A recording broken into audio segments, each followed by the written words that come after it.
Hello, today I'm going to show you how to reset the oil life light on a 2025 Jeep Wrangler.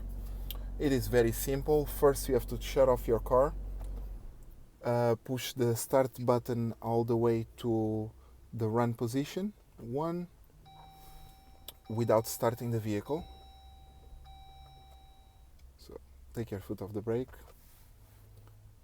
and two, now using these buttons here we go to the menu number 2 and scroll through left or right until you find hold OK to reset oil life. You hold OK, and that's it, back to 100%. I hope this video helped you, and if it did, please like and subscribe the channel. We'll have videos daily, and if you have any suggestions or videos that your vehicles that you need, just let us know in the comments. Thank you. I hope you have a great day.